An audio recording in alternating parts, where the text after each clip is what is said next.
कर। बोलिए ढोलक ज्ञान सागर जी महाराज की जय।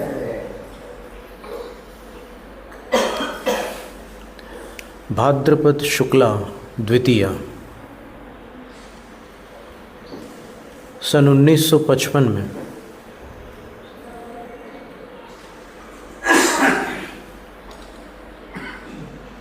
महाराष्ट्र के कुंथलगिरी सिद्ध क्षेत्र पर 36 दिनों की संलेखना पूर्ण करके एक महामना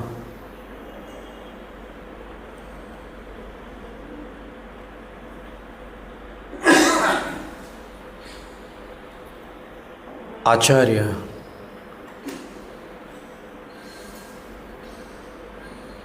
महाप्रस्थान कर गए।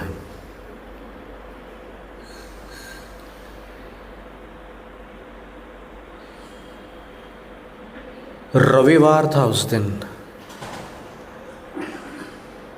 और प्रातःकाल का समय था 6:50।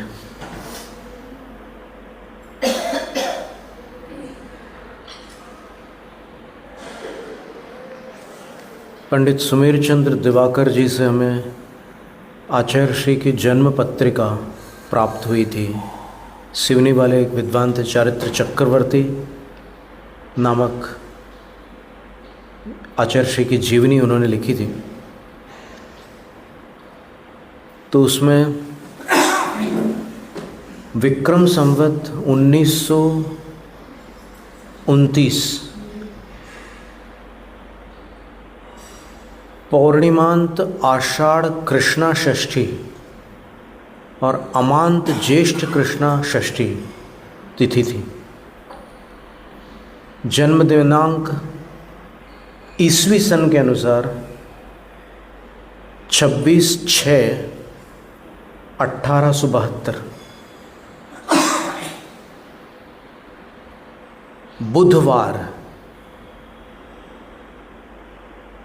अभी जो अपन ने थोड़ी देर पहले महाप्रस्थान का वार देखा वो रविवार था और ये जन्मवार बुधवार था। जन्म नाम सातगौड़ा पाटिल था। माता श्रीमती सत्यवती देवी थी। पिता श्रीयुत भीमगौड़ा पाटिल थे और जन्म स्थान जो है वो येलगुड नाम का एक स्थान है, बिल्कुल कर्नाटक और महाराष्ट्र की सीमा रेखा पर है।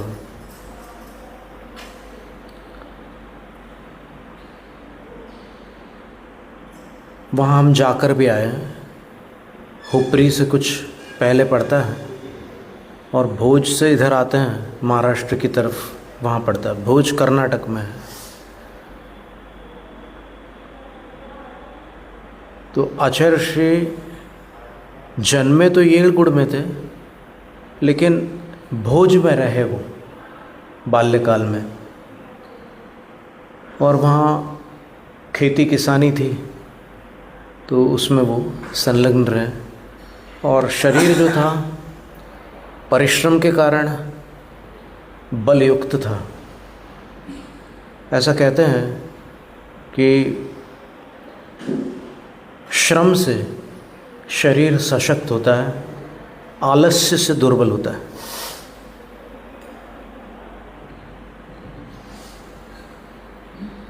क्षुल्लक दीक्षा ईस्वी सन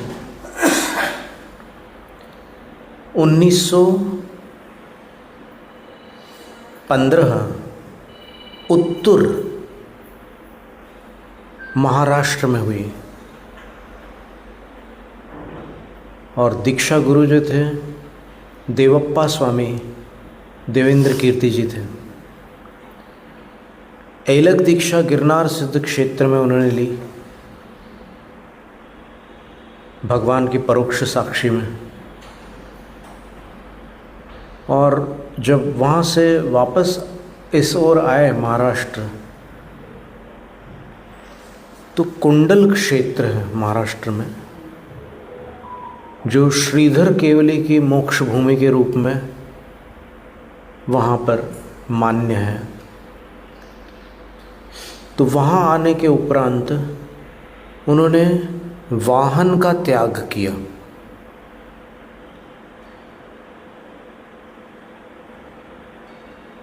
वो काल कोई सरल काल नहीं था, जटिल काल था। जो देशभक्त क्रांतिकारी होते थे उनको उस समय का जो पर शासन था वो कठोर दंड से दंडित करता था। जिस समय आचार्य श्री शिखर जी के लिए निकले थे वंदना को, तब उस समय एक ऐसी घटना हो गई थी कि क्रांतिकारियों ने एक मोर्चा निकाला था और उस मोर्चे में एक बालक सम्मिलित होने जा रहा था, लेकिन उस बालक की माँ ने कहा कि कुछ भोजन कर ले फिर चले जा।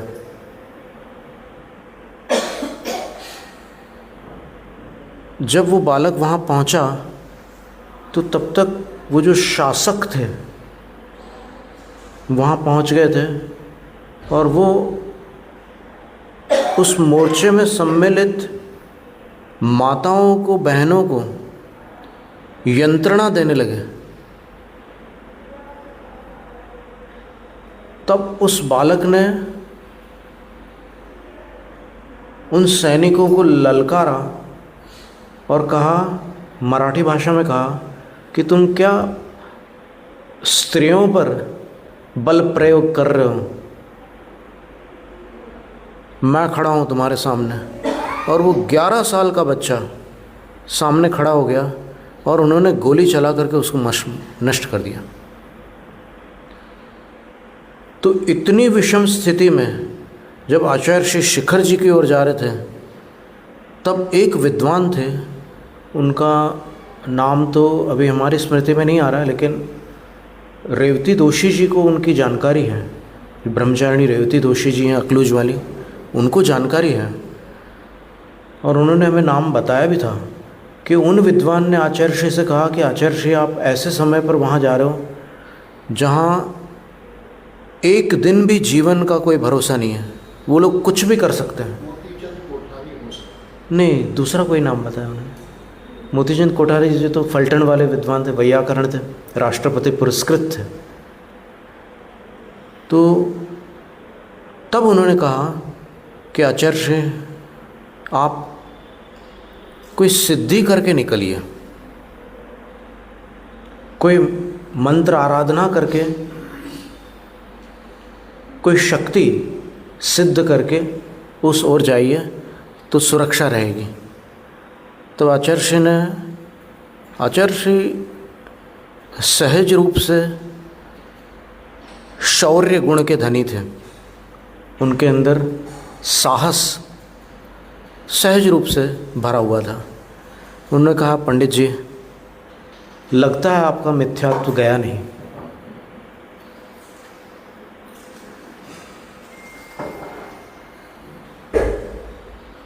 आप मुझसे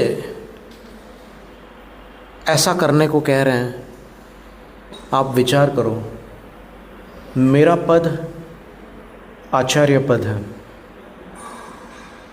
सन 1924 में आचार्य पद हो चुका था समडोली में आचार्य श्री का, और बड़े गरिमापूर्ण ढंग से हुआ था।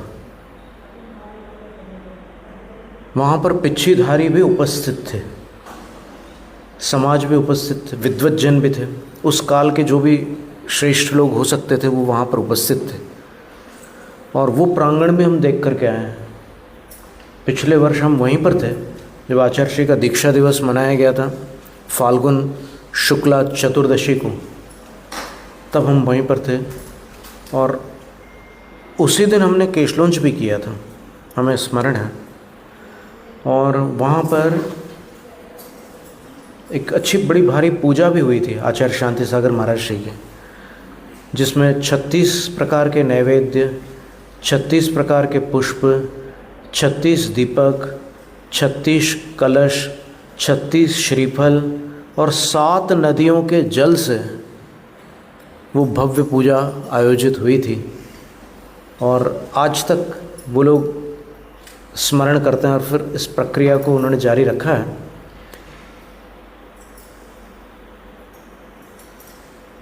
मराठी भाषी है और सबके यहाँ भैंस गाय है घर घर में, और उनके खेत हैं, इक्षुदंड के खेत हैं वहाँ पर। और अच्छा सादा जीवन है। वो लोग साल में 8 से 10 दिन तक के इक्षु रस का पान करते हैं। बाकी सारे दिन का जो इक्षु रस रहता है वो पूरे इक्षु वहीं दे देते हैं। वो शुगर मिल्स है, शक्कर की फैक्ट्रीज़ हैं, वहाँ दे देते हैं।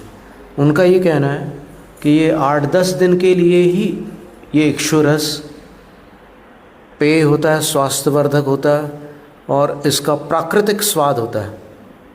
और उन्होंने हमें भी दिया था जब हम आहार के लिए उठे थे तब। तो वहाँ पर उनका आचार्य पदारोहण हुआ था।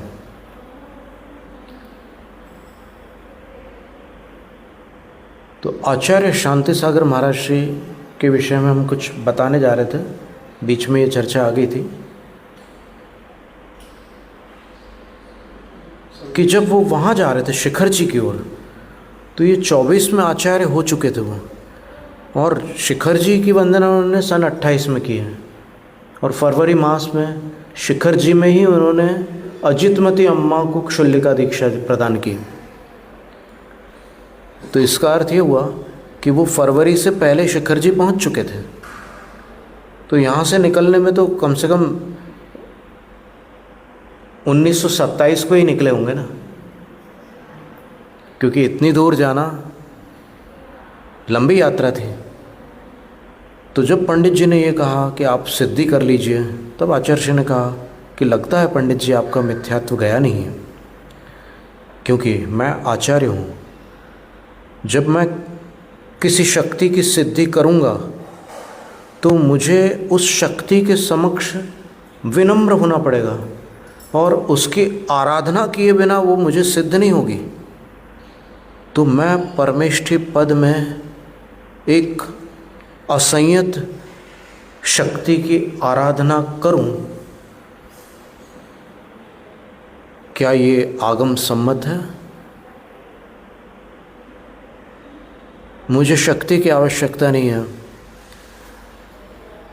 मेरी जो परमेष्ठी भक्ति है वो पर्याप्त है। और आचार्य श्री चले गए थे। और ऐसे अनेकानेक प्रसंग हैं उनके जीवन के।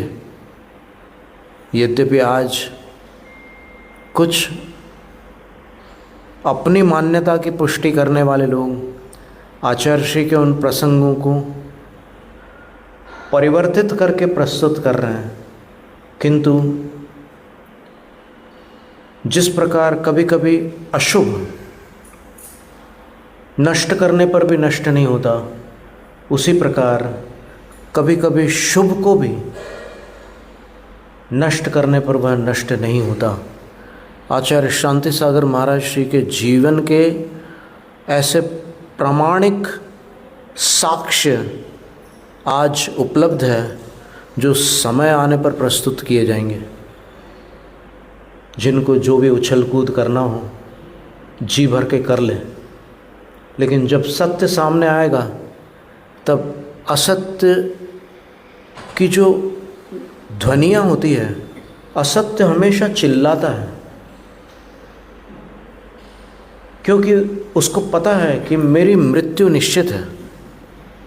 और सत्य को चिल्लाना नहीं पड़ता।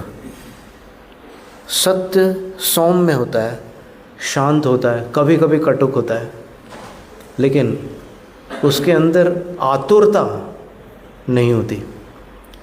तो आचार्य शांति सागर महाराज श्री के जीवन के ऐसे साक्ष्य संग्रहित हो चुके हैं, वीडियो रिकॉर्डिंग्स के रूप में, पिक्चर्स के रूप में और ऑडियोज़ के रूप में। और हमने स्वयं आचार्य शांति सागर महाराज श्री के सन्निकट रहने वाले कई ऐसे भव्य जीवों से, कई ऐसे उनके भक्तों से साक्षात वार्तालाप किया है। कई ऐसे संस्मरण हैं जो अब तक अप्रकाशित हैं, वो भी हमने उनके श्रीमुख से सुने हैं। और हम तो जब उनसे बातचीत करते थे तो हम उनकी आँखों को प्रणाम करते थे, भले ही वो गृहस्थ हो, लेकिन जिन आँखों ने उनके दर्शन किए हैं वे आँखें हमारे लिए तो आदरणीय हैं। कोई कुछ भी समझे, जैसे भगवान की चरण धूल भी भले कोमल पृथ्वी और वो पुनः सचित हो सकती है, क्योंकि 4 स्थावर जो होते हैं तो उनको धातु कहा गया है, वो अचित्त होकर वापस सचित्त हो सकते हैं। तो मान लो उस धूल में एकेंद्रीय जीव है, तो भी वो धूल इंद्रों के मस्तक पर लगती है। इष्टोपदेश की टीका में आशाधर पंडित जी ने एक श्लोक दिया है कि जिनकी चरण रज इंद्रों के मस्तक पर लगती है, अगर मैं उनकी चरण रज बन जाऊं तो मैं लोक के मस्तक पर क्यों नहीं लगूंगा। कुछ समझ में आया? जब वो धूल जो पृथ्वी कायिक अथवा पृथ्वी काय है भगवान के चरणों का स्पर्श पाकर इंद्रों के मस्तक की शोभा बन जाती है, तो अगर अपन भगवान के चरणों की रज बन जाए तो फिर वो रज इंद्र के ललाट पर गई, अपन लोक के मस्तक अर्थात सिद्धालय में क्यों नहीं पहुंचेंगे। ऐसी बड़ी बड़ी सुंदर बातें हैं। खैर आचार्य जी गए और बहुत कठिन समय में उन्होंने ये सारे कार्य किए। अब ये जो उदाहरण है कि आचार्य श्री ने उस विद्या की सिद्धि को अस्वीकार किया और पंडित जी को कहा कि तुम्हारा मिथ्यात्व गया नहीं है, इसका प्रयोग लोग अन्यत्र कर रहे हैं। जैसे शासन देवताओं के विषय में जो आगम में जो निर्देश है और 10 दिक्पालों का जो आह्वान आदि पंचामृत के प्रारंभ में किया जाता है, और भी जहाँ जहाँ पर ये यक्ष यक्षी आदि और ये क्षेत्रपाल या धरणेन्द्र पद्मावती, इनका जो भी सम्मान सत्कार होता है उसको लेकर के वो आचार्य श्री के जीवन का वह दृष्टांत प्रस्तुत करके अपने मंतव्य की पुष्टि करने का एक असफल प्रयास करते हैं। लेकिन जो अनजान श्रोता है, जो आगम से अनभिज्ञ है, वो उनके अभिप्राय को ग्रहण करके शांति सागर महाराज जी के प्रति श्रद्धा होने के कारण इनका त्याग कर देते हैं।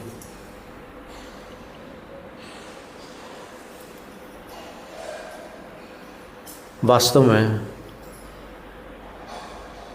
अपन रत्नकर्ण श्रावकाचार्य के स्वाध्याय में ये पढ़ चुके हैं कि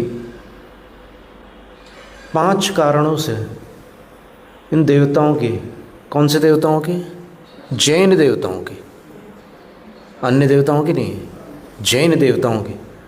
और वो देवता कौन? जो जिन भक्त हैं, वो कोई परमेष्ठी नहीं है, देवगति के देव हैं।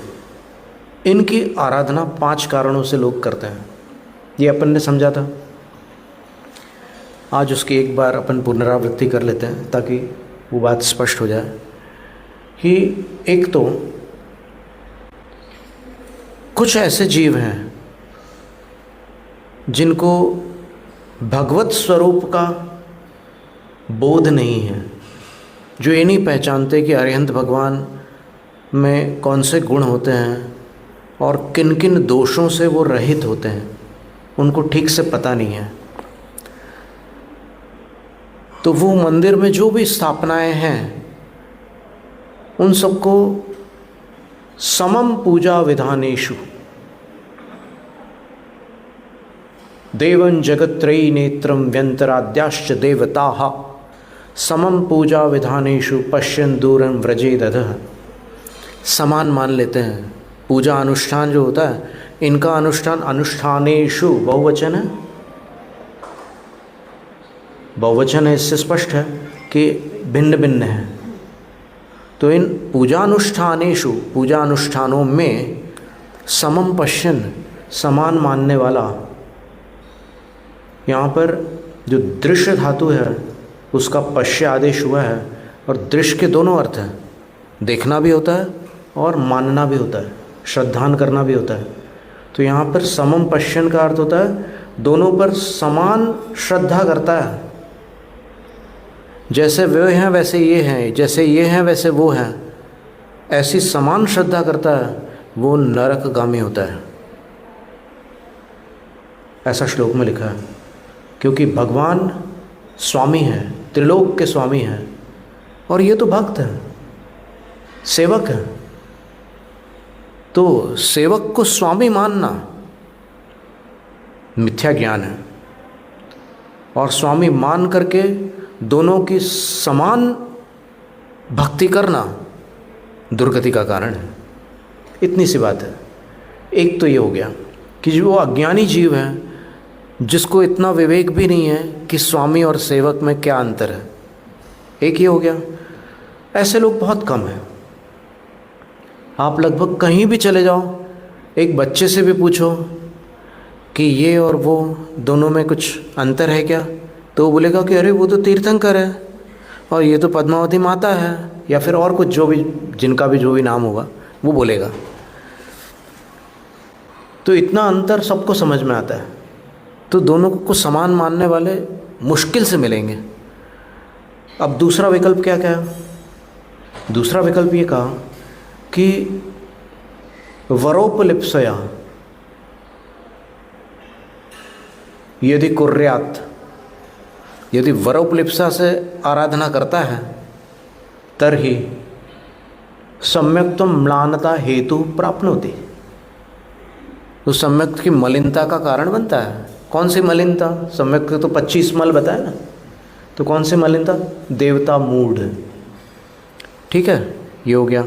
क्यों कर रहा है वो? लोभी है, उसको लोभ है कि इनसे मुझे वरदान की प्राप्ति हो जाएगी, और आशा को लेकर के वो कर रहा है, तो फिर देवता मूढ़ हो गया। तो इसे सम्यक का दोष है।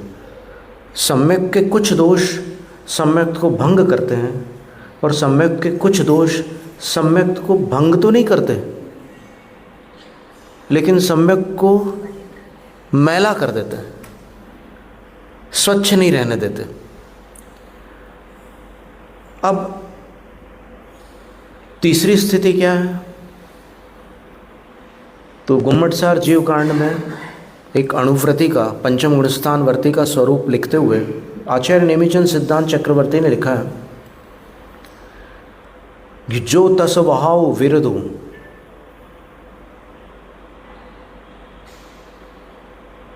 नो विरदो थावर वहा दो, जो त्रस हिंसा का त्यागी है लेकिन स्थावर हिंसा का जिसने त्याग नहीं किया,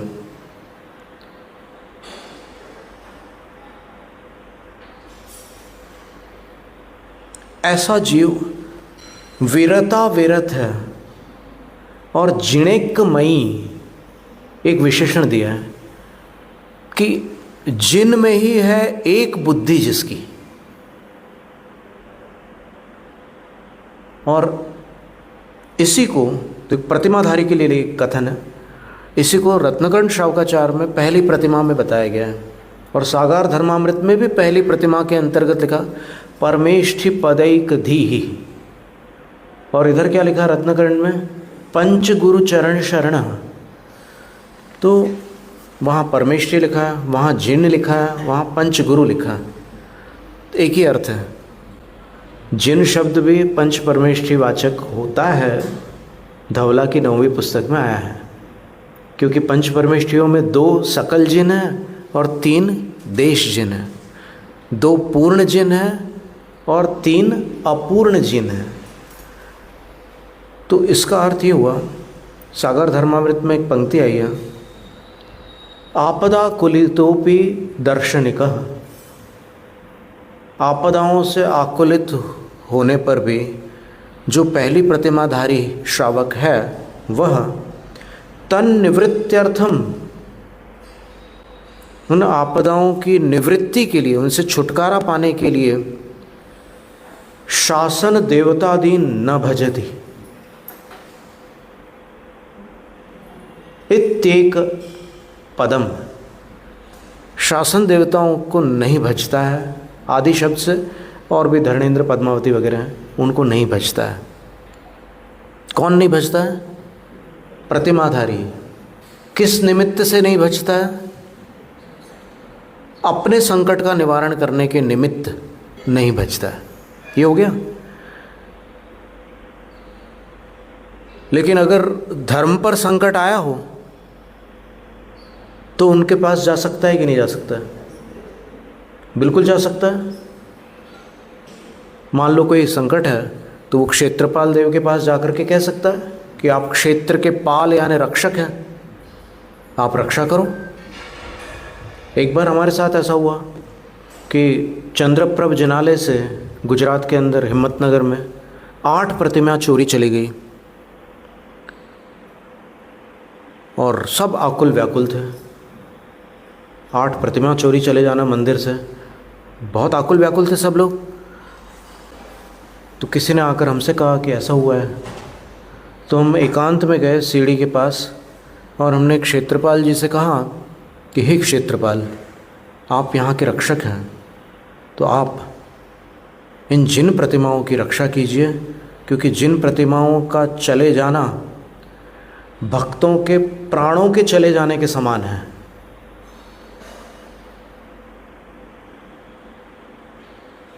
और सायंकाल समाचार आया कि वो चोर उन प्रतिमाओं को बोरी में भर करके ले जा रहा था और वो छोड़ करके चला गया और प्रतिमाएं वापस सुरक्षित मिल चुकी हैं।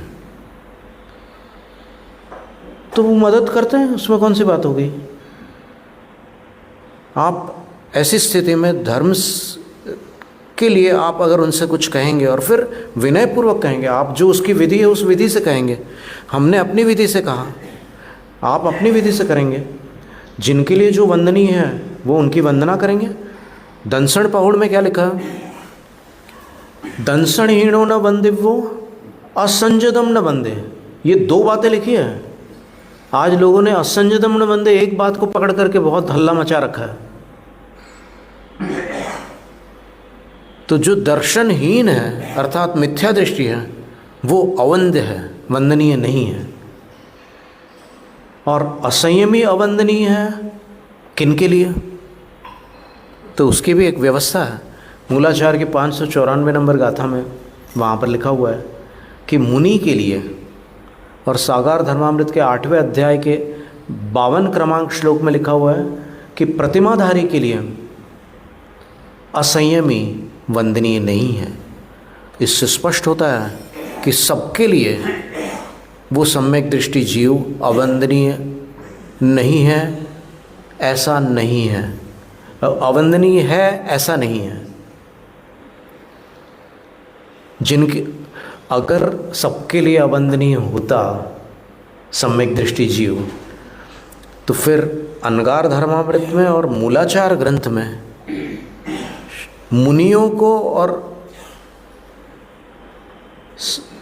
अनगार धर्मामृत में हाँ जहाँ पर श्रावकों के लिए निर्देश है वहाँ पर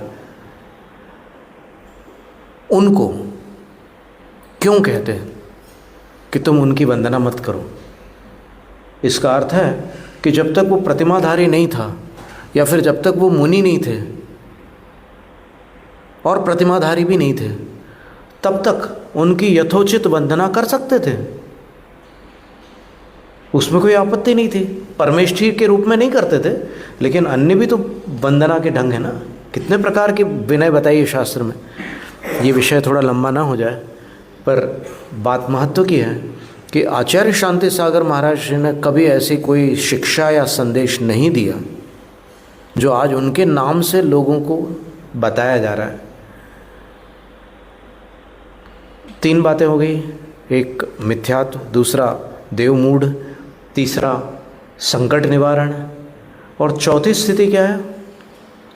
यदा तु शासन सक्त देवतात्वेन तासाम तत्करोति तदा न तन्म्लानता हेतु। जब कोई श्रावक इन भगवान के भक्त देवताओं को शासन सक्त देवता के रूप में, अर्थात जिन शासन में आसक्त देवताओं के रूप में पूजता है, उनका सत्कार करता है, तो सम्यक की मलिनता का कारण नहीं होता, क्योंकि वो उनसे कुछ नहीं चाह रहा है, वो उनका इसलिए सत्कार कर रहा है और यथोचित सत्कार ही करेगा। ये तो पक्की बात है। ऐसा नहीं कि उनके पैर छू करके बोलेगा कि मुझे संसार से पार लगा दो, ऐसी कोई अनर्गल चेष्टा नहीं करेगा। उनके अंदर जो गुण है और वो जिन शासन को जो योगदान दे रहे हैं, उसको लक्ष्य करके वो उनका सत्कार करेगा। 4 स्थितियां हो गई। ये वात्सल्य कहते हैं इसको। स्वयोत्थान प्रति सद्भाव सनाथा पेत कैतवा प्रतिपत्तिर यथा योग्यम वात्सल्यम अभिलप्यते। वात्सल्य क्या है? स्नेह मात्र नहीं है, बल्कि यथा योग्यम प्रतिपत्ति। प्रतिपत्ति इत्यस्य को अर्थ है, प्रतिपत्ति का क्या अर्थ है? तो फिर प्रभाचंद्र आचार्य महाराज ने रत्नकंठ शावकाचार्य में लिखा है, प्रतिपत्ति पूजा प्रशंसादि रूपा। पूजा, प्रशंसा, जयमाला, ये सब जो है प्रतिपत्ति के श्रेणी में आती है। तो वो उनकी पूजा करेगा। परमेष्ठी पूजा से भिन्न होगी वो पूजा, लेकिन उनकी पूजा करेगा। तो ये बात से सम्मान करना है, पूजा ही है। मान शब्द के हमने इस दिन 4 अर्थ बताया था ना, उससे भी अधिक अर्थ हो सकते हैं। तो मान का अर्थ पूजा भी होता है। मानो द्रव्य भाव पूजा, प्रतिक्रमण ग्रंथ 3 में लिखा हुआ 157 नंबर पृष्ठ पर। मानो द्रव्य भाव पूजा, बहुश्चासो मान इति बहुमान, ये लिखा है। बहुमान का अर्थ क्या होता है? तेन, उससे क्या लेना? प्रचुराक्षत गंध पुष्प धूपादि द्रव्य ही पूजा, द्रव्य पूजा, और सिद्ध श्रुत आचार्य भक्ति करना भाव पूजा है। तो पूजा तो हो ही गया ना। तो इसमें ज़्यादा उलझने वाली बात नहीं, बहुत सरल विषय है कि स्वामी की स्वामी के योग्य विनय करो, सेवक की सेवक के योग्य विनय करो। इसमें कोई कहीं से मिथ्यात्व का दोष नहीं लगता। मिथ्यात्व का दोष तो तब लगता है जब आप उल्टा काम करो। कोई उल्टा काम तो कर नहीं रहे। और फिर आप सोचो, मंडला के पास एक आदिवासी ने एक मुनि की रक्षा की। अभिनंदन सागर महाराज थे, उनको कोई कुत्ता काटने आ रहा था, तो उसने आदिवासी ने उस कुत्ते को पकड़ लिया और मुनि महाराज को बचा लिया। तो जैन समाज ने उस आदिवासी का सत्कार किया। अब बताइए आप, वो आदिवासी मिथ्या दृष्टि, अभक्ष भोजी, लेकिन फिर भी चूंकि उसने परमेष्ठी की रक्षा की, तो वो जैन समाज के लिए सम्मान का पात्र बन गया और उसका सत्कार हो गया। उसको जो भी भेंट करना था वो भेंट हो गई। अब अगर ये मिथ्यात्व नहीं है, तो फिर जिन्होंने तीर्थंकर के उपसर्ग काल में उनकी रक्षा की है, उनका अगर सत्कार किया जाता है, तो वो मिथ्यात्व कैसे हो जाता है? ये बात गले नहीं उतरती कि जो आज पंचम काल के साधु की रक्षा करने वाला है, वो अभक्ष भोजी होने पर भी सम्मान का पात्र है, तो फिर जो तीर्थंकर के उपसर्ग काल में उपसर्ग निवारण कर रहे हैं और वो सम्यक दृष्टि भी हैं, उनका अगर यहाँ पर सम्मान हो जाए, वो सम्यक दृष्टि क्यों है? क्योंकि वो धरणेन्द्र पद्मावती, और धरणेन्द्र पद्मावती नियम से 20 समूहसरणों में उपस्थित रहते हैं कम से कम, और समूहसरण की सभा में उपस्थित होने वाले कभी मिथ्या दृष्टि नहीं होते। तो इसमें ये सम्यक्त और मिथ्यात्व का जो उल्टा सीधा गणित आज चारों तरफ फैल गया है, उसमें थोड़ा अपने को अपनी मान्यता में संशोधन कर लेना, और कोई बड़ी बात नहीं है। किसी के प्रति द्वेष विद्वेष प्रद्वेष नहीं रखना है, अपने को सिर्फ ज्ञान में सुधार करना है। ज्ञान मार्ग में कषाय नहीं है और कषाय मार्ग में ज्ञान नहीं है। तो आचार्य शांति सागर महाराज श्री ने देखो कितनी बातें हैं उनके जीवन की। एक बार उन्होंने सागर के पास शाहपुर नाम की जगह है, गणेशगंज, वो पंडित वंशीधर शास्त्री जी ने जो महामुनि शांति सागर चरित्र करके एक पुस्तक लिखी है, वहाँ पर उनसे प्रश्न पूछा किसी ने कि क्या महिलाएं भगवान का अभिषेक कर सकती है? तो आचार्य श्री ने निषेध किया। अब इस बात का प्रचार कर रहे हैं सब लोग कि देखो आचार्य श्री उसके विरोधी थे।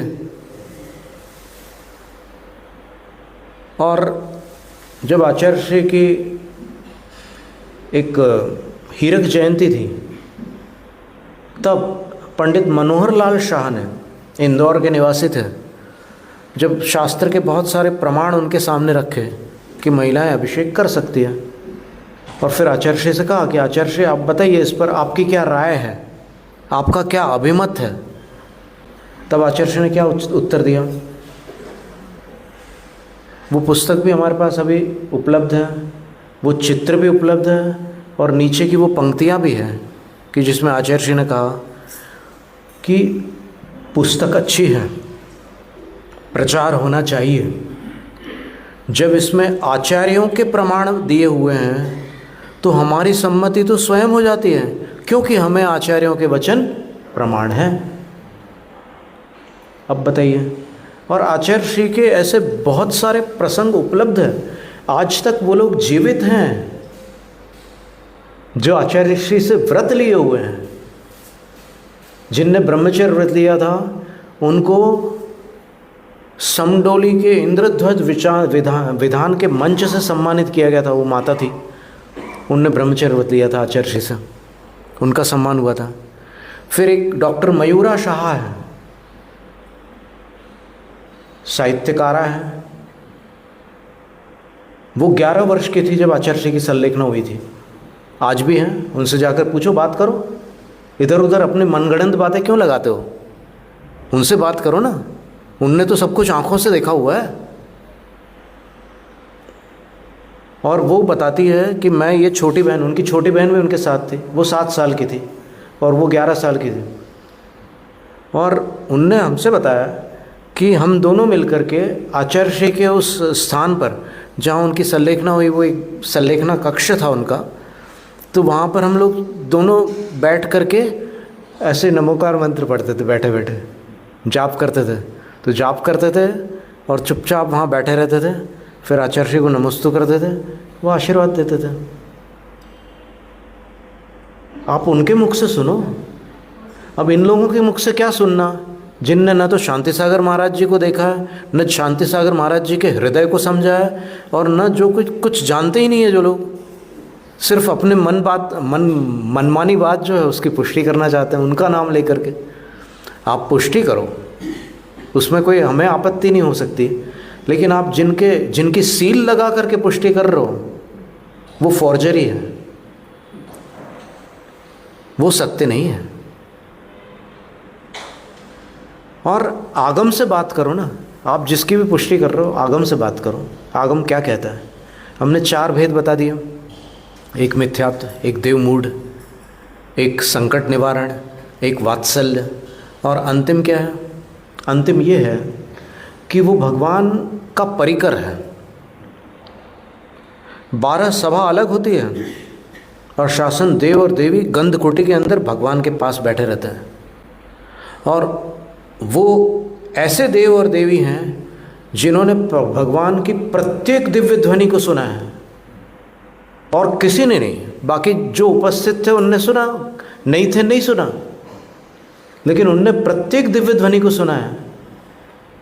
तो आचार्य शांति सागर महाराज को देखने वाली आँखें अपने लिए आदरणीय हो जाती है तो फिर जिन्होंने जिनेंद्र भगवान के सानिध्य में उनके पूरे तीर्थ काल में, उनके पूरे जीवन काल में, जब तक उनकी प्रारंभिक से अंतिम दिव्य ध्वनि नहीं गिरी तब तक साथ रहे वो, क्या वो उस अपेक्षा से प्रशंसनीय नहीं है? सोचने की बात है। आपको सिर्फ देवों में एक असंयम दिख रहा है, बाकी कुछ नहीं दिखता। कुंदकुंद आचार्य क्या कहते हैं? सम्मत दंसन रैणम अघेदि सुरा सुरे लोए। सम्यक दर्शन रत्न सुरलोक और जो सुरलोक नहीं है सर्वत्र अघेदि अर्घ्यते पूज्यते अर्च्यते, पूज्य होता है।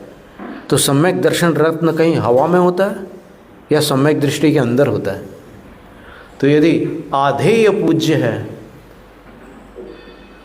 तो आधेय जिस आधार पर है वो आधार अपूज्य कैसे हो सकता है? तो जिस दृष्टि से जितने अंशों में वो पूज्य है उतना तो स्वीकार करना ही होगा ना आगम से। ये सारी बातें हैं। आचार्य शांति सागर महाराज जी के जीवन की अनेक घटनाएं हैं। जब उनकी आंखों में तकलीफ हुई तो उसका उपचार उन्होंने अस्वीकार किया कि भाई हम मधु वगैरह का प्रयोग स्वीकार नहीं कर सकते, हम तो जैन विधि से उपचार होगा तो हम करा सकते हैं। तो फिर जैन विधि से उपचार कहाँ मिलता? तो पुणे के एक नवयुवक ने इसका बीड़ा अपने हाथ में उठाया और उसने भांडारकर रिसर्च इंस्टीट्यूट है, आज भी है, वहाँ जा कर के एक प्राचीन जैन आयुर्वेद ग्रंथ से नेत्र रोग चिकित्सा का जो प्रकरण था संस्कृत में, उसको उसकी एक लिपि बनाई, प्रतिलिपि बनाई। और उस समय कोई जेरोक्स मशीन वगैरह नहीं थे, उसने लिपि बनाई और मेंबरशिप के बाद, वहाँ पर सदस्य बनने के बाद ही कुछ प्राप्त होता है। उनने लिपि बना करके उस समय पुणे के जो सबसे बड़े राजवैद्य थे उनके पास जा कर के वो प्रति दी और बोले हमारे गुरुजी की आंखों में तकलीफ़ है, आप ये औषध तैयार करिए। तो उनने पढ़ा नेत्र रोग चिकित्सा और पूरा संस्कृत भाषा के विद्वान थे वो, उन्होंने वो दवाई तैयार कर दी। और जब ये दवाई को ले जाने लगे, जो भी दक्षिणा देनी थी वो दे करके, तब उन्होंने बोला रुको, तुम ये दवाई जिनकी आंखों में डालने जा रहे हो वो तुम्हारे जैन समाज के बहुत बड़े मान्य गुरु हैं। ये दवाई हमारे जीवन में, इस दवाई का हमने कभी प्रयोग नहीं किया है, इसलिए हमें इसका परिणाम ज्ञात नहीं है। शास्त्र में जो भी लिखा हो लेकिन हमने प्रयोग करके नहीं देखा है, इसलिए हम संकट में पड़ जाएंगे क्योंकि औषध हमने तैयार किया। तब उस नवयुवक ने, जो 17 वर्ष का कांतिलाल शाह, हुम्मड़ जैन समाज का सदस्य था, रायदेश हुम्मड़ समाज कहलाती हो गुजरात की, उसने उस पुड़िया को खोला, कुछ पुड़िया बनाई थी उनने, और उस चूर्ण को लेकर के ऐसे अपनी आंखों में लगा लिया। वो वैद्य एकदम उसके हाथ को पकड़ने जा रहे थे, बोले कि अगर तेरे को कुछ हो गया तो? बोले नहीं, आपको शंका हो रही है ना कि इसका परिणाम क्या होगा? मैं भी ऐसा खतरनाक काम नहीं करना चाहता कि गुरु की आंखों को कोई नुकसान पहुंचे। इसका प्रयोग सबसे पहले मैं किसी पशु पर प्रयोग नहीं करना चाहूँगा, मैं अपनी आंखों पर करता हूँ। और आंखों से पानी आने लगा, आंखें खुली नहीं रही थी।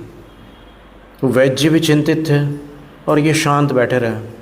थोड़ी देर बाद आंखें पूरी साफ़ हो गई, फिर आंखें उनने खोली तो वैद्य जी ने ऐसे देखा आंखों को, आंखें लाल नहीं थी।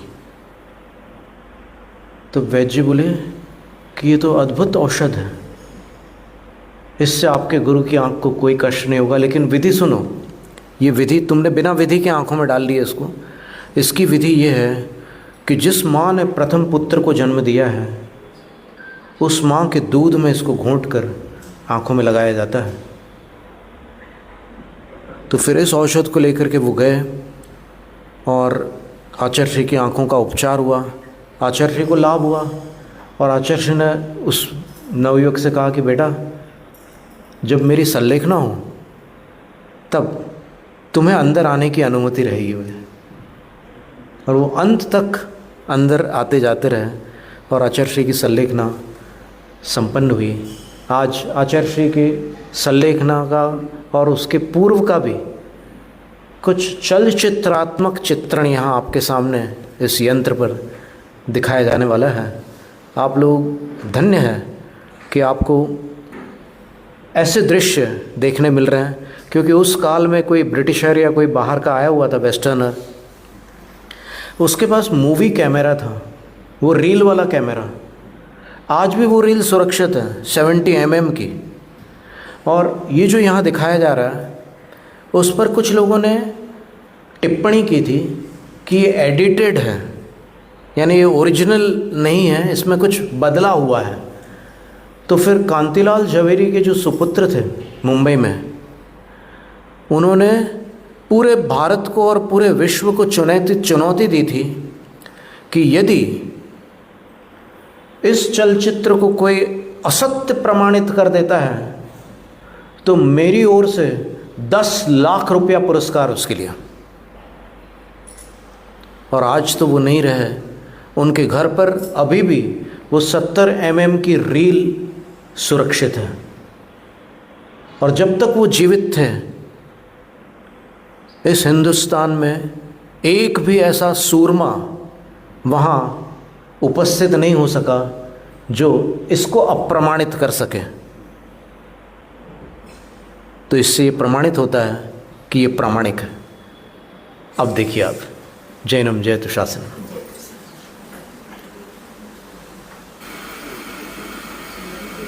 ये आचार्य संत सागर महाराज और निमि सागर जी महाराज का केस लोच का सीन है।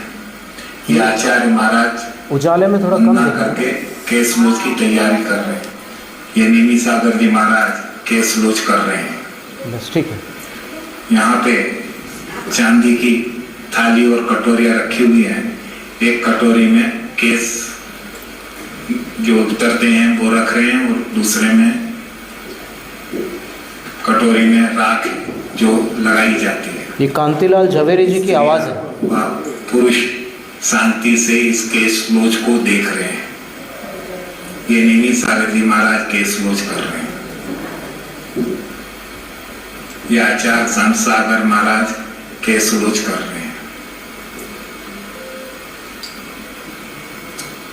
ये निमि सागर जी महाराज केस लोच कर रहे हैं। बर्मप्पा आचार्य संत सागर महाराज के केस लोच में मदद कर रहे हैं। ये निमि सागर जी महाराज केस लोच कर रहे हैं।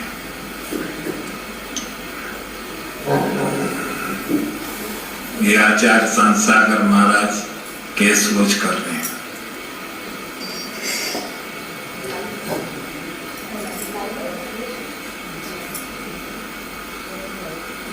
जिस समय आचार्य संत सागर महाराज केस लोच कर रहे हैं, ये 78 साल की अवस्था हो गई।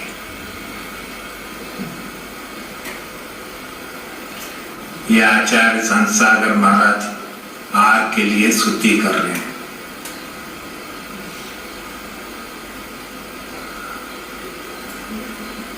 ये पारणा के दिन ये बर्मप्पा है। ये आचार्य महाराज आग के लिए शुद्धि करते हुए पैर धो रहे हैं।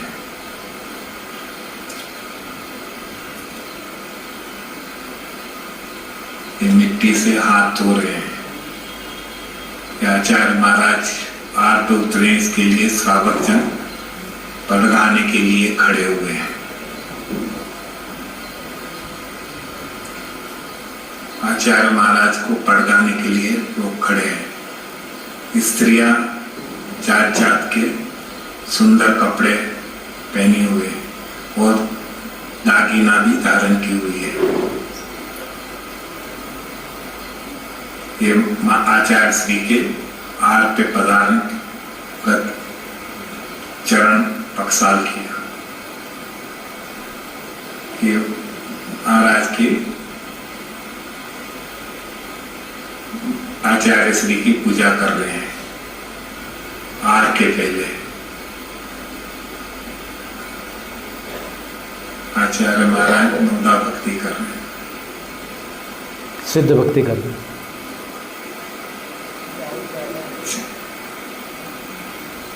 ये आर के लिए आचार्य श्री हाथ धो रहे हैं।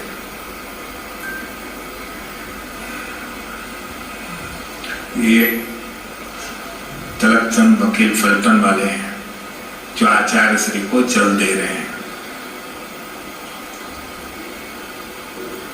स्त्रियां आचार्य श्री के 5 रस का त्याग था, दूध एवं दूसरी चीज में आर ले रहे हैं। उनके लीली सब्जी फल फ्रूट का भी त्याग था।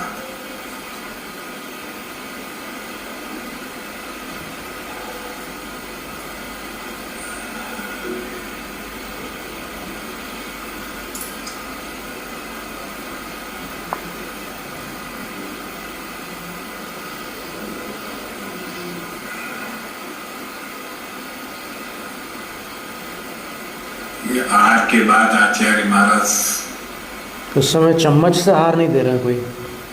ये आचार्य श्री के चरण पक्षाल हो रहा है।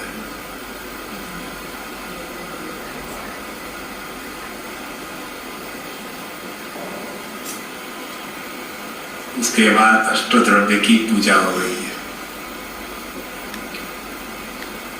ये आचार्य श्री ध्यानस्थ अवस्था में विराज हो गए।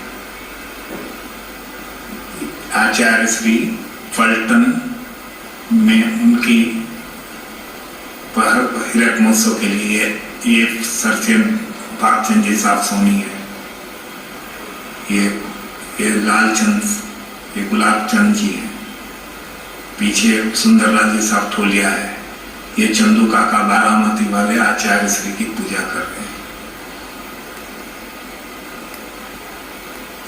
थाली देखिए।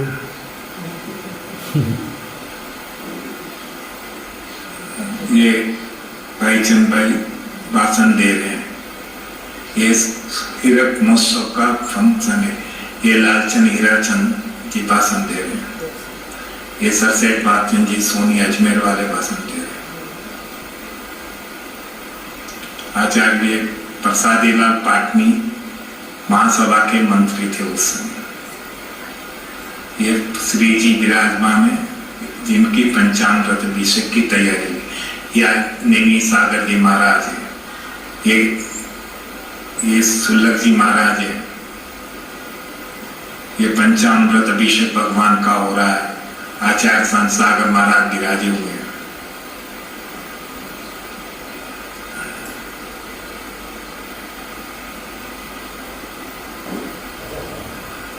ये भगवान का पंचामृत है। ये पद्मावती माता का अभिषेक हो रहा है।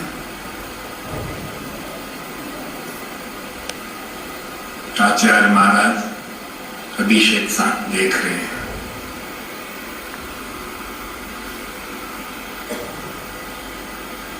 ये आचार्य महाराज की आरती उतार रहे हैं।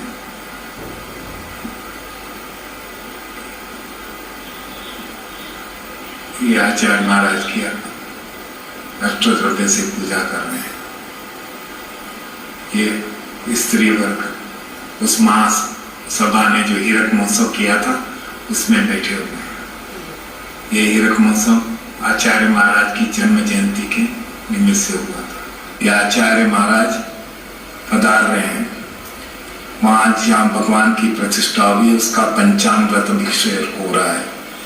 ये माता जी भी खड़ी है और महाराज श्री खड़े हैं। ये भगवान का पंचामृत अभिषेक हो रहा है।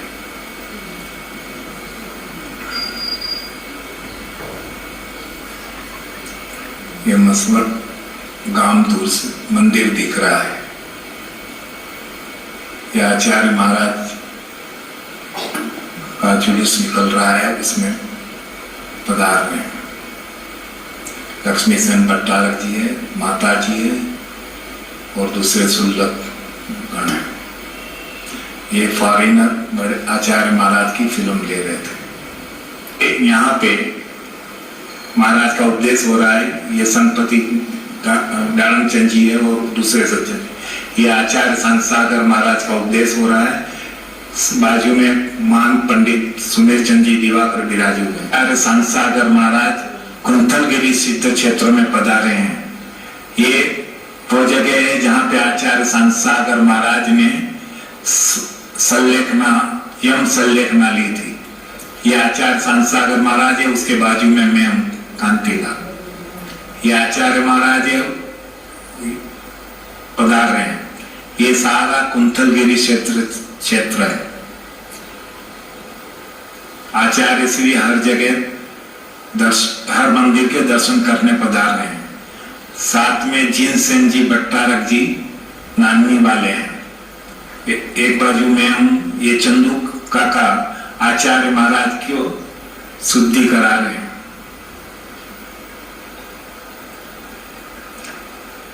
ये आचार्य महाराज के यम संलेखना शुरू हो गई। ये भगवान आचार्य महाराज पंचामृत अभिषेक कुंथलगिरी कुलभूषण देशभूषण भगवान का देख रहे हैं। ये चंदू काका है, ये हीरा काका है, ये बारामती के माने हुए लोग हैं।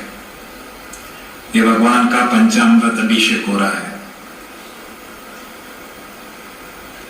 स्त्रियां और पुरुष दोनों आचार्य पंचामृत अभिषेक कर रहे हैं। ये दूसरे त्यागीगण हैं। यहाँ पे आचार्य संत सागर महाराज विराजे हुए हैं और वो पंचामृत अभिषेक देख रहे हैं। बाजू में भट्टारक जी महाराज है, लक्ष्मी सेन जी। ये पंचामृत अभिषेक हो रहा है।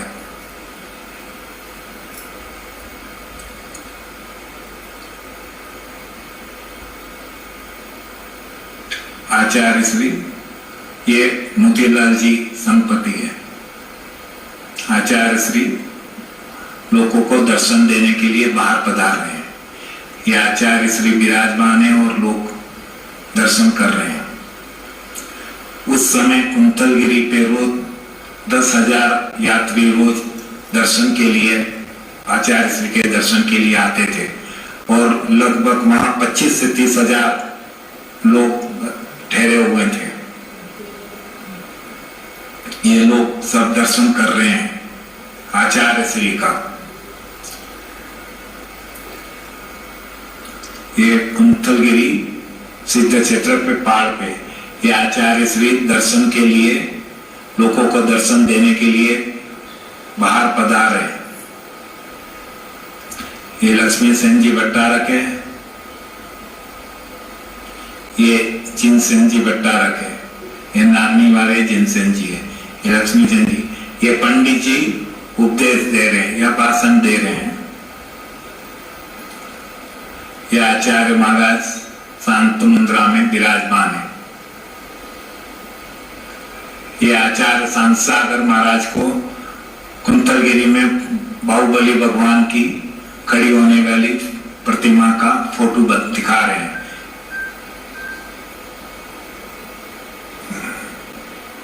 भट्टारक जी नानी वाले भट्टारक जी आचार्य श्री को कुछ कह रहे हैं।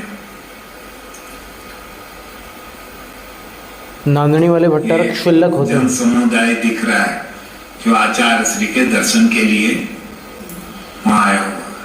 ये जो सुल्लक जी है, ये सुल्लक जी अब आचार्य विद्यानंद महाराज जी हो गए थे। पार्श्व कीर्ति पधार रहे हैं।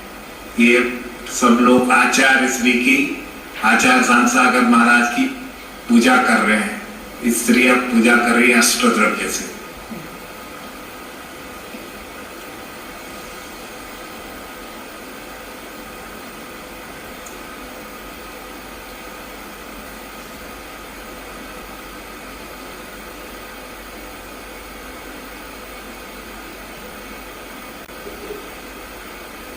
ये 22/8/55 को धवल जयधवल शास्त्र जो ताम्र पे किए हैं उन ट्रस्टियों को आचार्य श्री के सानिध्य में आशीर्वाद दिया जा रहा है। उसकी ये सभा है।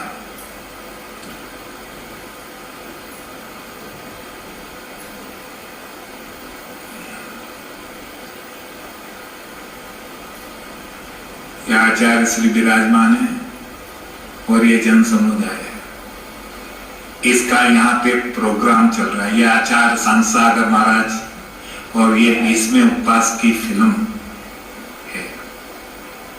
ये पंडित जी तनसुखलाल जी काला है, जो ये दूसरे पंडित जी है जो ये कर रहे हैं।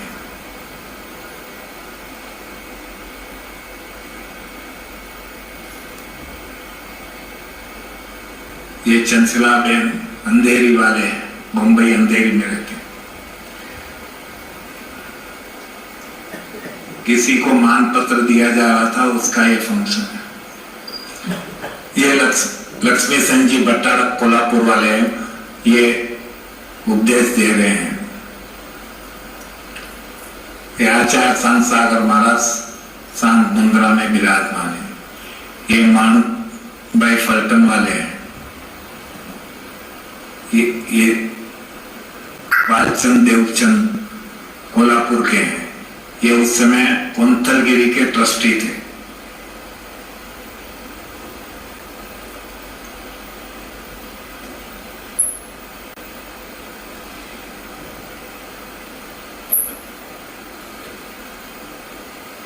ये आचार्य महाराज के हीरक महोत्सव के निमित्त अलग अलग जात के लोग भाषण दे रहे हैं। आचार्य महाराज शांत मुद्रा में विराजमान है।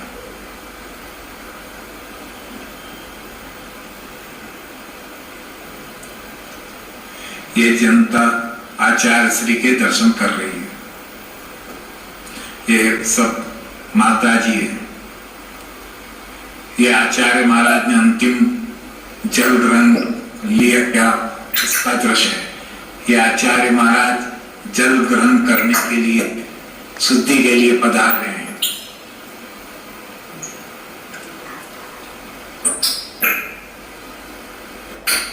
ये आचार्य सांसागर महाराज अंतिम बार जो जल लिया और फिर यम संलेखना शुरू की, उसके पहले शुद्धि कर रहे हैं।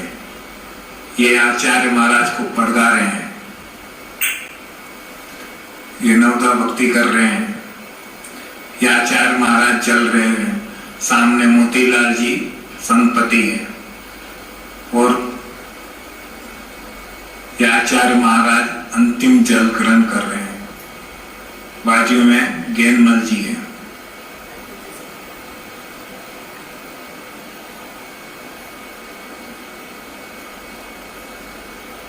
ये अंतिम जल ले लिया। अब आचार्य महाराज पधार रहे हैं और ये सब स्त्रियां दर्शन कर रही है। आचार्य सांसागर महाराज का जल ग्रहण होने के बाद में सब त्यागीगण आहार पे उतरनेंगे। ये माता जी हैं और ये सब आहार पे उतरने के लिए तैयार। ये ज्ञानमल जी संपति है। ये चंदू काका है। ये भट्टारक जी है। ये पिताश्रम मुनि है जो आचार्य महाराज की समाधि के समय उपस्थित थे। इसमें ये तीसरे नंबर पे जो दांत निकाले, ये अभी के मुनि आचार्य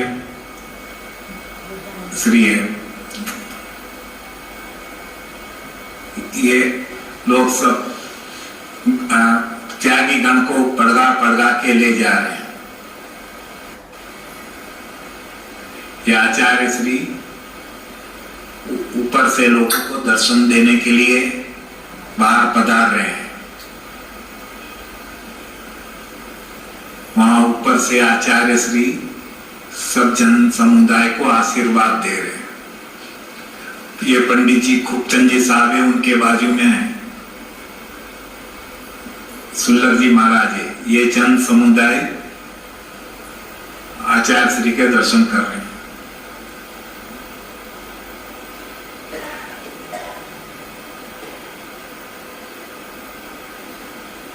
आचार्य महाराज शांति से बैठे हैं, लोग दर्शन कर रहे हैं।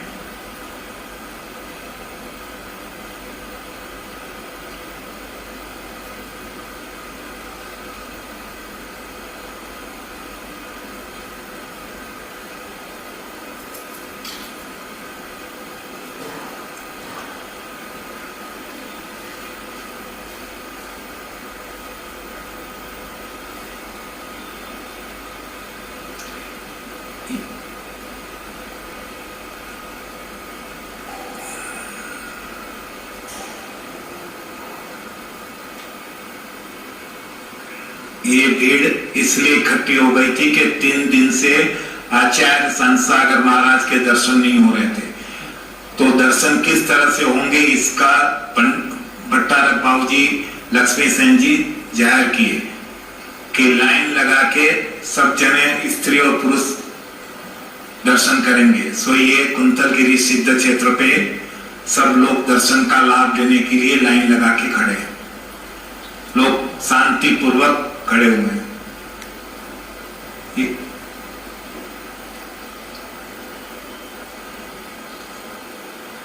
ये आचार्य महाराज जहां विराजमान थे उस गुफा पे लाइन से दर्शन करने के लिए लोग लाइन में जा रहे हैं। थोड़ी देर में आप यहाँ ज्ञानमती माता जी के भी दर्शन करेंगे जो उस समय वहां पे थी।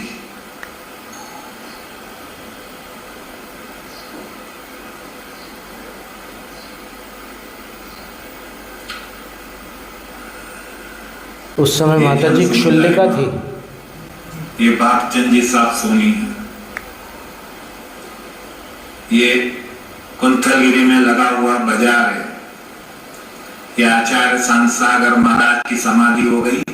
दर्शन के लिए उनको ऊपर लाया जा रहा है। लोग दर्शन के लिए भीड़ नीचे शांति से बैठी हुई है। पिताश्रम महाराज में उनके पीछे खड़े हैं और दूसरे लोग खड़े हैं।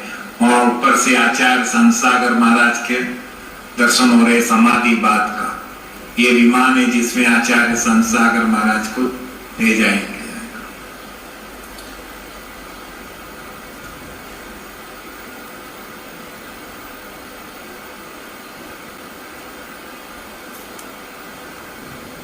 सब लोग शांति से आचार्य संत सागर महाराज के दर्शन कर रहे हैं।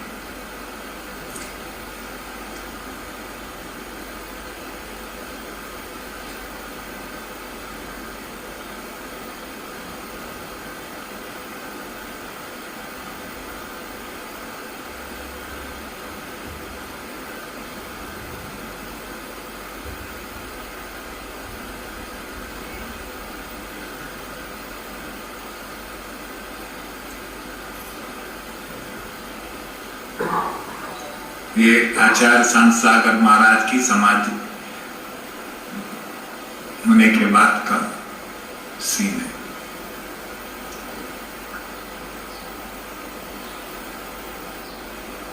ये आचार्य महाराज को समाधि के बाद विमान में ले जाया जा रहा है।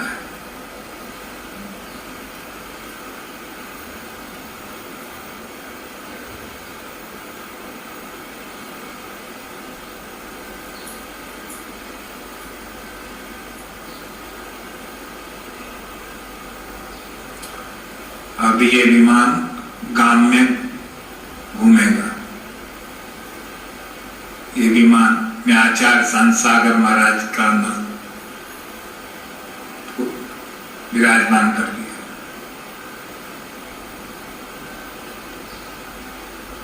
ये आचार्य महाराज को कुंतलगिरी सिद्ध क्षेत्र में पालकी घुमाई जा रही है।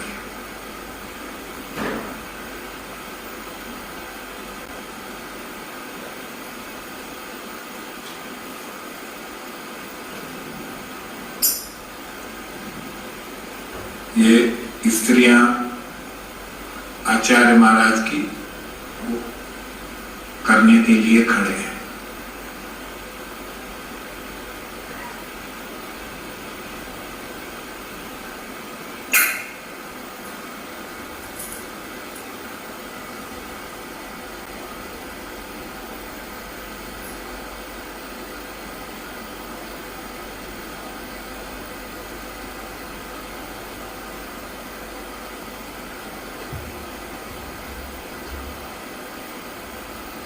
वहां एक पांडुशिला बनी हुई है। वहां पे आचार्य श्री का विमान ले जाया जा रहा है।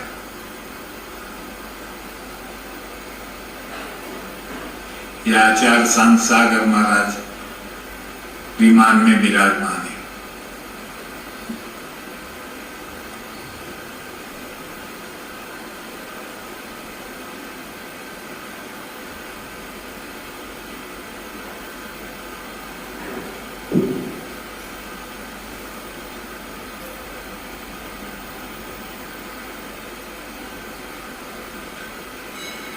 ये ऊपर से लिया गया दृश्य है। ये विमान वापस जहां पे अंतिम संस्कार होने वाला है, पहाड़ पे जहां आज उनकी छतरी बनी हुई है, वहां लाया गया है।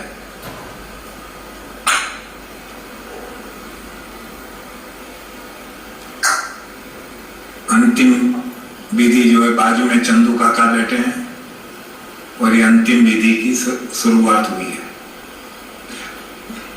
ये आचार्य संसागर महाराज का पीठ पक्षाल हो रहा है।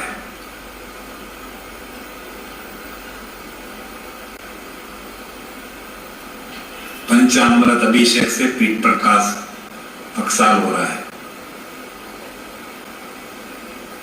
ये दूध से पक्षाल हो रहा है।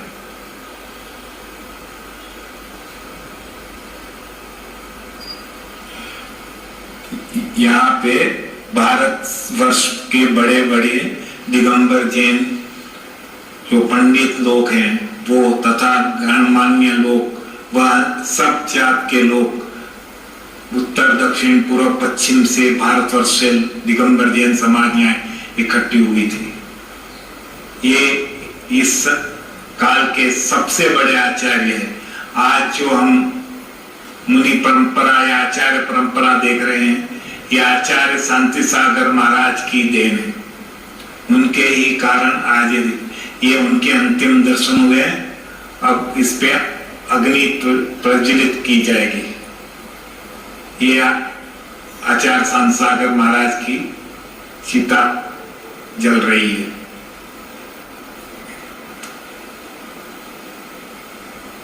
ये बोलो आचार्य संसागर महाराज की जय। चारित्र चक्रवर्ती आचार्य शांति सागर महाराज की जय। जय महामुनीश्वराय नमो नमः। इस काल के सबसे बड़े महान आचार्य नमो नमः। आचार्य शांति सागर महाराज नहीं रहे, लेकिन उन्होंने दिया हुआ 20वीं सदी का संदेश आज हर जगह पे दिख रहा है।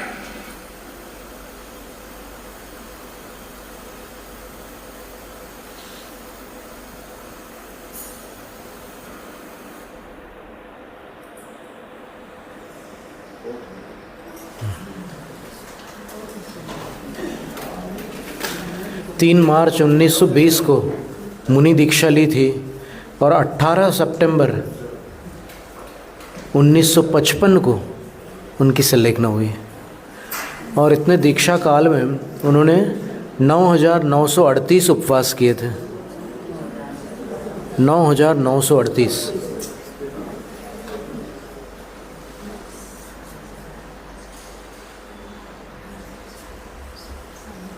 कुल मिलाकर लगभग आचार्य श्री ने 83 दीक्षाएं दी थी।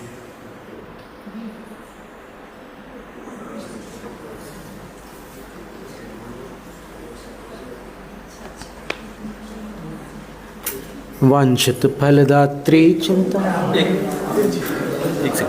एक सेकंड। हेलो, आज 25 अगस्त है। आज अपनी गुरु माँ गौरवमती माता जी, जिनके निर्देशन सानिध्य में इस मंदिर का निर्माण हुआ था, उनका अवतरण दिवस एवं पुण्यतिथि भी है। दोनों तारीख के हिसाब से 25 अगस्त आती है उनका अवतरण दिवस और पुण्यतिथि। इसी पर एक छोटी सी उनकी जब दीक्षा हुई थी उससे पहले की एक उनका जो प्रवचन है उसकी छोटी सी एक वीडियो क्लिप है, वो भी यहाँ दिखाई जा रही है। सर पे कृपया सबसे निवेदन है, एक बार वापस अपना स्थान ग्रहण कर लें। छोटी सी वीडियो क्लिप है, उसे भी देखें। आपकी अनुमति।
भगवान वीरो मंगलम गौतमोगणी मंगलम कुंद कुंडात्यो जैन धर्मोस्तु मंगलम। बोलो देवादिदेव महावीर भगवान की, चारी चक्रवर्ती आचार्य श्री शांति सागर जी महाराज की, गुरु नाम गुरु आचार्य श्री वीर सागर जी महाराज की, वर्तमान धर्म प्रभावक आचार्य श्री वर्धमान सागर जी महाराज की, परम पूज्य गुरु माता हरिका गणनी सुपाशमती माता जी की जय।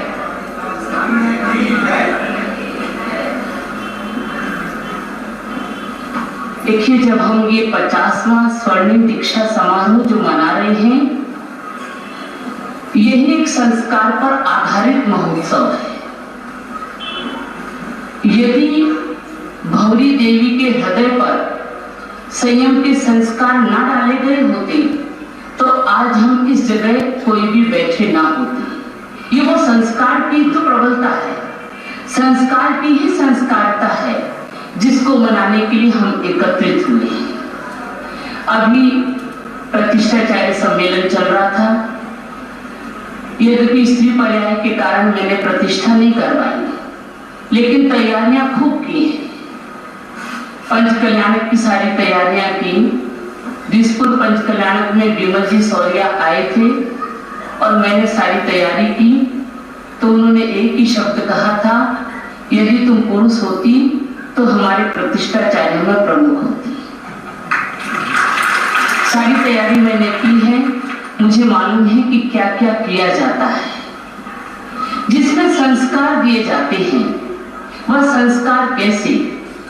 आज अगर मिट्टी को संस्कारित ना किया जाए तो घट नहीं बनता। मिट्टी को संस्कारित करते हैं, पीट पीट कर घट बनाते हैं। इसमें ने कहा किसी ने कि मिटना बुरा नहीं, पिटना बुरा नहीं। मिटना बुरा नहीं, पिटना बुरा नहीं, खूब पिटो खूब मिटो। बूंद जब मिटती है तो सागर बन जाती है, और मट्टी जब पिटती है तो गागर बन जाती है। तो पिटना और मिटना दोनों बुरा नहीं है। ये सब पूज्यता को पाने के कारण होते हैं। और वही संस्कार जब मट्टी में दिया जाता है तो घट बन जाता है। कितना मांगलिक होता है कि सोने से ज्यादा मट्टी के घड़े को सगुन माना जाता है। कोई भी कार्य तो कहते मट्टी का कलश ले आओ, मट्टी का कलश ले आओ, क्योंकि वह पिटकर तैयार हुआ है, संस्कारित हुआ है। और जब उसमें भरा हुआ जल जन जन की प्यास को बुझाकर कितनी सुख और शांति को पैदा करता है। उसी प्रकार पत्थर जब संस्कारित होता है इन प्रतिष्ठाचार्यों के द्वारा तो एक मूर्त बन जाता है। खदान से एक स्वर्ण पाषाण निकलता है, पूरा सोने का नहीं होता। कोई देखे 1 किलो 5 किलो 10 किलो का पत्थर निकल गया, बहुत सारा सोना मिल गया, और स्वर्ण पाषाण है, उसके अंदर सोना विद्यमान है। जब उसे सुनार संस्कारित करता है, उन्हें कितनी कसौटी में कसता है, कितने 16 ताव की अग्नि में तपाकर जब उसे संस्कारित करता है, चमकता हुआ खरा सोना निकल पड़ता है। आचार्य कहते उसी प्रकार एक संस्कार की ही बात चल रही है। आज वो संस्कार की ही चर्चा है।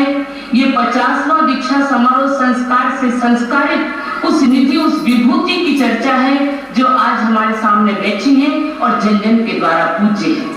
और वही संस्कार 3 दिन के बाद हमें मिलेगी। अभी हमने पूछता नहीं है। 37 वर्ष मैंने बिता दिए, क्या पाया? कुछ भी नहीं। 37 वर्षों में क्या मिला? कुछ भी ना मिल पाया। लेकिन अब जो संस्कार डाले जाएंगे, उन संस्कारों के कारण ही एक सामान्य लड़का मुनि पद को प्राप्त करके पूज्यता को प्राप्त कर लेता है। जब संस्कार मिलते हैं तो बालिकाएं आर्यता के पद को पा लिया करती हैं। संस्कार की बहुत बड़ी कीमत है। जब भगवान गर्भ में आते हैं, 6 महीने पहले स्वर्ग से आने वाली देवांगनाएं कुमारिकाएं गर्भ की माता की गर्भ की शोधना करती हैं। ये संस्कार डालती हैं कि गर्भ शोधना में तो अशुद्धि तो नहीं है। और जब वो गर्भ शोधना में तीर्थंकर आते हैं, उस गर्भ में जब वो हमारे जन जन के आराध्य बनते हैं, गर्भ शोधना के बिना जो आते हैं वो आराध्य नहीं बनते, अनेक प्रकार के व्यसनों से युक्त होते हैं। ये संस्कार की बात है। प्रतिष्ठाचार्यों के द्वारा जो पत्थर की मूर्त पर पत्थरों में संस्कार दिया जाता है, वह मूर्त बनती है। मैं तो एक ही बात कहूंगी, मैं आरिका ज्ञानमती माता जी के पास गई दर्शन करने के लिए, क्योंकि दोनों एक ही गुरु की शिष्या है। आचार्य वीर सागर जी महाराज ने ऐसे हीरो की तलाश की थी, जिसमें हमारे आचार्य शुद्ध सागर जी महाराज, आचार्य अजीत सागर जी महाराज उनके हीरे तराशे हुए थे, और धर्म सागर जी महाराज, ज्ञानमती जी माता जी, सुपाशमती माता जी, ऐसी उन्होंने तलाश कर ऐसा एक कोहनूर हम सबको दिया कि जो आज हमारे लिए एक आदर्श बनी हुई है। जब मैं गई तो मैंने कहा कि माता जी प्रतिष्ठाचार्यों के सम्मेलन है। उन्होंने कहा बहुत अच्छी बात है, और उन्होंने एक ही बात कही कि उन सबको एक कहना कि एक ही आचार्य की प्रतिष्ठा ग्रंथों से प्रतिष्ठा कराएं तो ज्यादा अच्छा होगा। आज अनेक मतांतर हो गए, अनेकों की अनेक ग्रंथ निकल गए, और सबका सम्मिश्रण करके करते हैं तो हमें पूरी बात समझ में नहीं आती। तो ठीक ही बात है कि क्योंकि मैंने ये पाया कि एक गुरु की छत्र छाया कितना बड़ा सौभाग्य प्रदान करने वाली बनती है। एक ही स्थान पर रहने वाला व्यक्ति पूज्यता को प्राप्त हो जाता है। उसी प्रकार अगर हम आद्योपांत एक ग्रंथ का अनुभव कर लेते हैं, अध्ययन कर लेते हैं, तो सारे ग्रंथ स्वयं हमें समझ में आ जाया करते हैं। माता जी रोज कहती हैं, एक साधे सब सधे, सब साधे सब जाए। एक साध लेते हैं, सबकी साधना हो जाती है, सब साधेंगे तो सब चले जाएंगे। ये साधना के लिए संस्कार की आवश्यकता होती है, चाहे गृहस्थ जीवन हो, चाहे साधु जीवन हो, चाहे राजनेताएं बने, चाहे समाज के नेता बने, सब में अगर संस्कार हैं तो वो सारी समाज, सारी राजनीतियां, सारे धार्मिक क्रियाएं सबको संस्कारित अगर होंगी तो वो भी संस्कारित निकलेंगी। और अगर इनमें संस्कारों की कमी होती है तो अनेक प्रकार की विकृतियां उत्पन्न हो जाती हैं। आज वही दिखाई दे रहा है कि संस्कारों की कमी है, इसलिए अनेक प्रकार की विकृतियां राज में, समाज में, धर्म में, साधु संस्थाओं में उत्पन्न हो गई। अगर संस्कार हो, जो भी निकले हुए बात, जो ब्रह्मचारी हो, जो मुनि बनने वाले हो, जो आरिका बनने वाली हो, अगर संस्कारित हो तो हमारी साधु संस्था में भी किसी प्रकार का विकार उत्पन्न नहीं हो सकता। अभी पूज्य माता जी ने हमें जो आदेश दिया, हमें जो उपदेश दिया, बिल्कुल सत्य है। प्रतिदिन माता जी का यही उपदेश, यही आदेश हुआ करता है। और मैंने तो एक बात जानी कि जब मैं आई माता जी के पास तो हमारी बुजुर्ग आरिकाओं का संघ था। उस समय भी कम से कम माता जी सब 45 वर्ष की थी, 45-47 वर्ष की। हमारी इंदुमती माता जी तो 50-52 वर्ष की थी। तो मैं जब उनके साथ हमारी इंदुमती माता जी की थी, तो मैं जब आई, यद्यपि उम्र तो छोटी थी मेरी, शरीर तो जवान था, लेकिन इनकी निकटता में आने पर और इनकी शिक्षाओं को पाने पर मेरा मन बुजुर्ग बन गया, मेरा मन बूढ़ा हो गया, क्योंकि मैं इनकी संगति में थी। और मैंने देखा इनके द्वारा जो संस्कार पाए गए, इनके द्वारा जो संस्कार हमें मिले, आज मैं देखती हूँ कि वही संस्कार हमें इस पद की ओर अग्रसर करने के योग्य बना दिए हैं। हम योग्य बन गए इसके, ये माता जी ने समझ लिया, माता जी ने जान लिया। हमें बड़ा आनंद हो रहा है कि वो दिन कब आए। ये जो दिन निकल रहे थे, ये मुझे लगता था कि ये दिन क्यों देर से निकल रहे हैं, वो दिन बहुत जल्दी क्यों नहीं आ रहा है। वो 21 तारीख, वह 12 बजे का समय बहुत शीघ्रता से आ जाए, जब मुझे वह पिछी मिले, वह कमंडल मिले, जिसकी इतने वर्षों से मैं इंतजार कर रही थी, इतने वर्षों से जिसकी मुझे प्रतीक्षा करनी पड़ी, इतने वर्षों तक मुझे जिसकी परीक्षा देनी पड़ी, ऐसी वह पिछी कमंडल रत्नात्रय की द्योतक मुझे क्यों नहीं मिलती। वह दिन बहुत जल्दी आ जाए। ये दिन और रात बहुत देरी से बीतते हुए नजर आ रहे थे, अब वो क्षण आ रहे हैं जिसकी हमें प्रतीक्षा है। और माता जी, ये मैं विश्वास दिलाना चाहूंगी कि मैं और मेरी दोनों बहनें, जो आपके मन में कामना है, जो आपके मन में भावनाएं हैं, हम उसी कामना और भावनाओं के अनुरूप ही जो आपकी चर्या चली है, जो आपने हमें संस्कार दिए हैं, हम उसी के अनुरूप अपने आप को ढालेंगे, उसी के अनुरूप उस चर्या का अनुगमन करेंगे। हमारे द्वारा ऐसा कोई भी कार्य ना हो, ऐसा प्रयत्न करेंगे जिससे धर्म की अप्रभावना हो, ऐसा कोई भी कार्य हम नहीं करेंगे। इसी विश्वास के साथ परम पूज्य आरिका गणनी सुपाशमती माता जी के चरणों में बारंबार नमस्कार करती हूँ। बोलो आरिका गणनी सुपाशमती माता जी की